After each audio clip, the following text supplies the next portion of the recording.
ఆయన ఒలివ కొండ మీద కూర్చుండినప్పుడు శిష్యులు ఆయన వద్దకు ఏకాంతంగా వచ్చి, ఇది ఎప్పుడు జరుగుతుంది? ఈ యాగం నాకు ఈ యుగ సముక్తి ఈ రాకడకుండా ఈ యుగ సమాప్తికి సూచనలు ఏవి మాతో చెప్పుమనగా యేసు వారితో ఇట్లా, ఎవడును మిమ్మల్ని మోసపరచకుండా చూసుకునండి. అనేకులు నా పేరుట వచ్చి నేనే క్రీస్తుని చెప్పి పలువురిని మోసపరిచేద్దాం.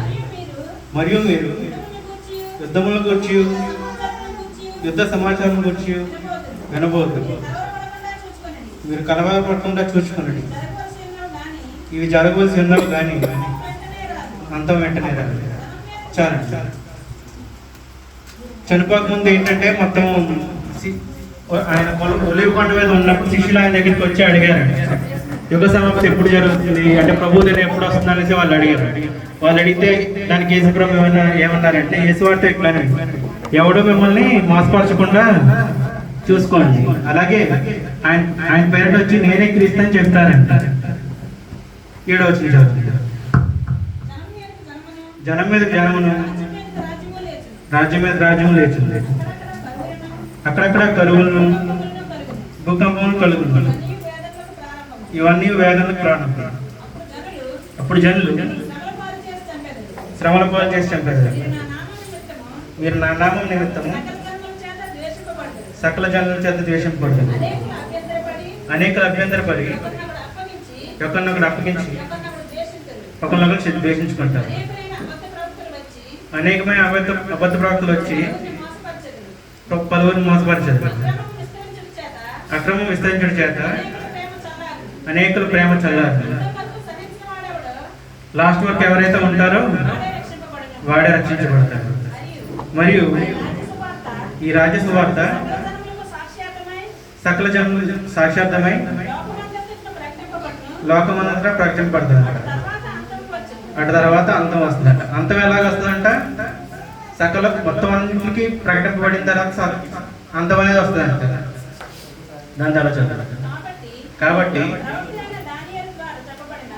ప్రవక్త అయిన దానియేలు ద్వారా చెప్పబడిన నాశనకరమైన హేయ వస్తువు పరిశుద్ధ స్థలము నిలిచుట మీరు చూడగానే చదువువాడు గ్రహించారంట. నాశనకరమైన హేయ వస్తువు మనకి దానియేలు గ్రంథంలో చెప్పబడి ఉంటారు. ఒకసారి దానియేలు గ్రంథం చూద్దాం. దానియేలు గ్రంథం 9వ అధ్యాయం 24 నుంచి 27.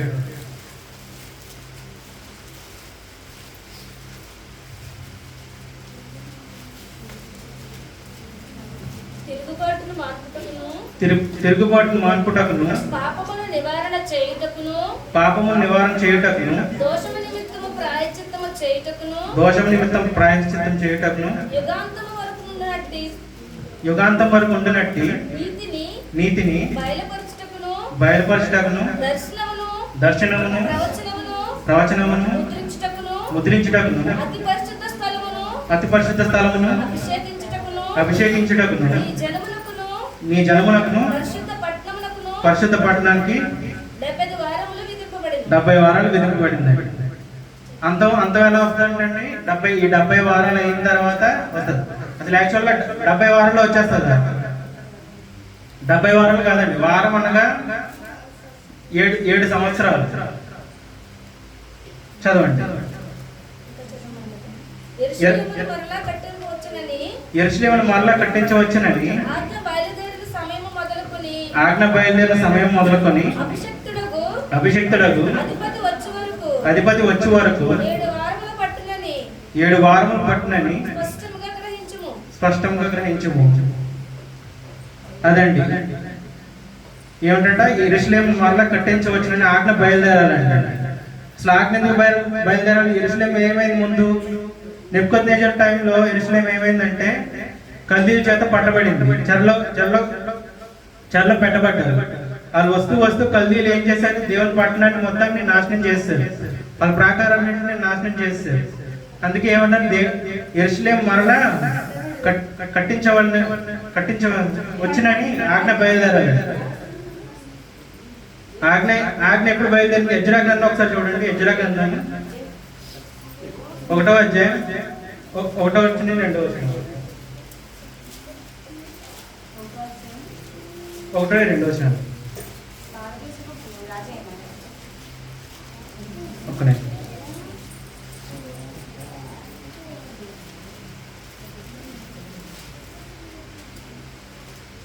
చదువు.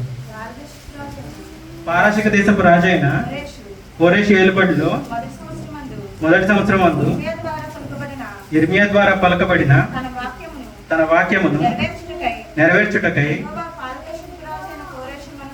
యెహోవా పారసిక దేశపు రాజైన కోరేషు మనస్సును ప్రేరేపింపగా అతడు తన రాజ్యమంతటా చాటింపు చేయించి వ్రాత మూలంగా ఇట్టు ప్రకటించాను. పారసిక దేశపు రాజైన కోరేషు ఆజ్ఞాపించింది ఏమనగా, ఆకాశమందలి దేవుడైన యెహోవా లోకమందున్న సకల జనములను నా వశం చేసి యూదా దేశమందున్న యెరూషలేములో తనకు మందిరమును కట్టించమని ఆజ్ఞ ఇచ్చాడండి. యెరూషలేము పాడైపోయిందండి. ముందు నెబుకద్నెజరు పాడు చేసిన తర్వాత ఏమైంది? పారసిక దేశమైన రాజైన కోరేషు ఏం చేశాడు? ఆజ్ఞ బయలుదేరింది. ఏంటంట? జనాలందరినీ ఆయన వశం చేస్తానన్నాడంట. వశం చేసి యూదా దేశం ముందున్న యెరూషలేముని మళ్ళా కట్టించమనేసి ఆజ్ఞ వచ్చిందంట. ఇది ఎన్ని రోజులండి? మొదటి వారంలో జరిగింది. కాదండి, అక్కడ యెరూషలేములో మళ్ళా కట్టిస్తారు. ఎన్ని ఎన్ని ఎన్ని చెప్పారు? 7 వారాలు. అంటే 7 వారం అంటే ఏం చెప్పాను? 7 సంవత్సరాలు. 7 ఏళ్ళు అంటే 49 సంవత్సరాలు. ఆజ్ఞ వచ్చిన 49 సంవత్సరాల తర్వాత ముందు కట్టించబడి ఉంటుంది. 49 సంవత్సరాల తర్వాత ఏమైతుందంటే, ఒకసారి చదవండి. దానికి వెళ్తాను.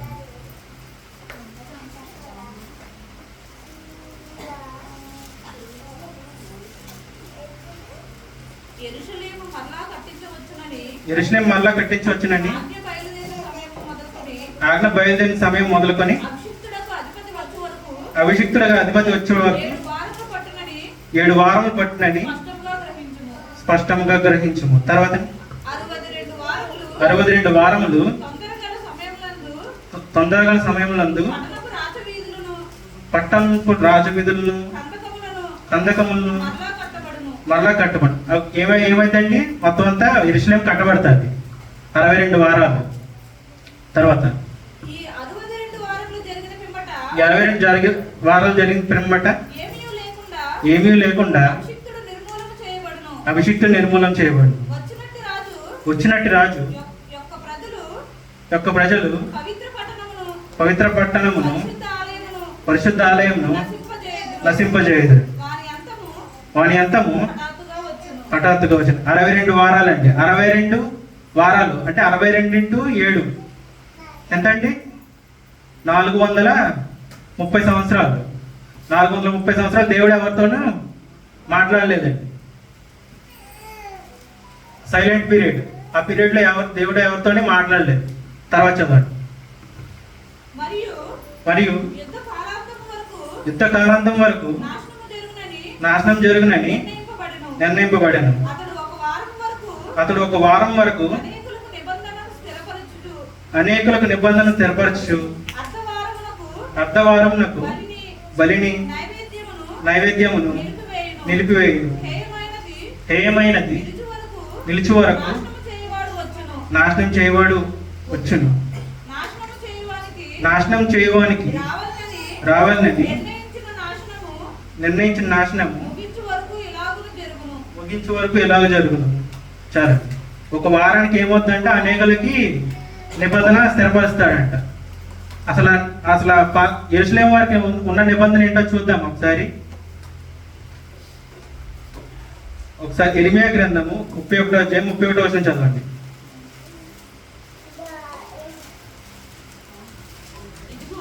ఇదిగో నేను ఇశ్రాయేలు వారు కాదండి, ఒకసారి 31వ అధ్యాయం 31వ వచనం. అదేనా? ఇదిగో ఇశ్రాయేలు వారితోను యూదా వారితోను కొత్త నిబంధన చేయు దినములు వచ్చి ఉన్నవి. ఇదే యెహోవా వాక్కు.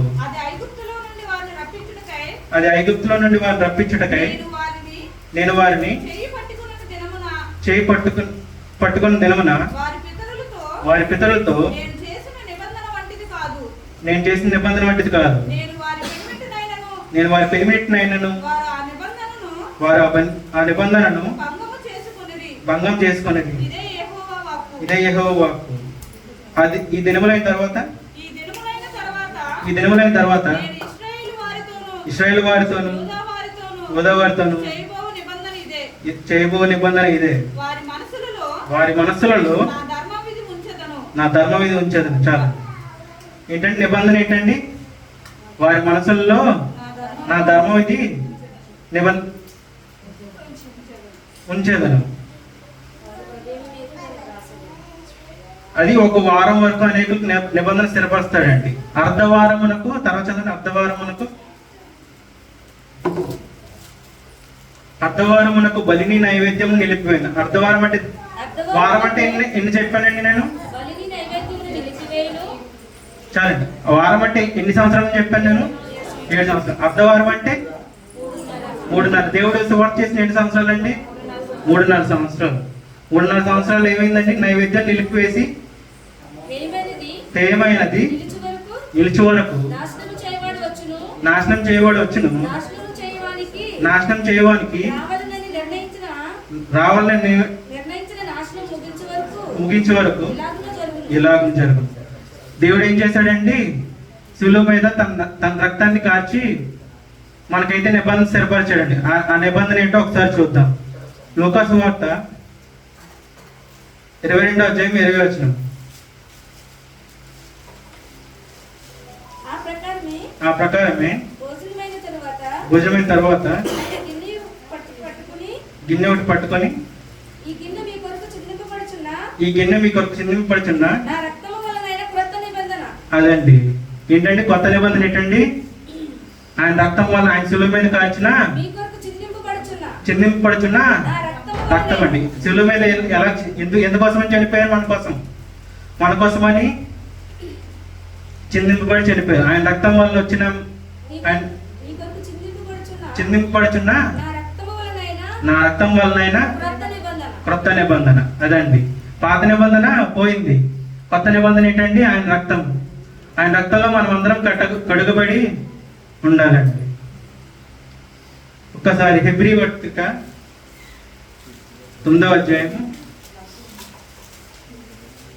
14వ వచనం. నిత్యుడగు ఆత్మ ద్వారా తన్ను తాను దేవునికి నిర్దోషిగా అర్పించుకొనిన క్రీస్తు యొక్క రక్తము నిర్జీవ క్రియలను విడిచి జీవం గల దేవుని సేవించుటకు మీ మనస్సాక్షిని ఎంతో ఎక్కువగా శుద్ధి చేయి. అదండి. ఆయన సిలువలో కాచిన రక్తాన్ని బట్టి మనకి శుద్ధి కలుగుతుంది. ఈయన వాక్యం దేవుడు పెడుతుంది. Thank you Timothy. చెల్లి మెక్సీ వచ్చి ప్రత్యేకంగా మాట్లాడు.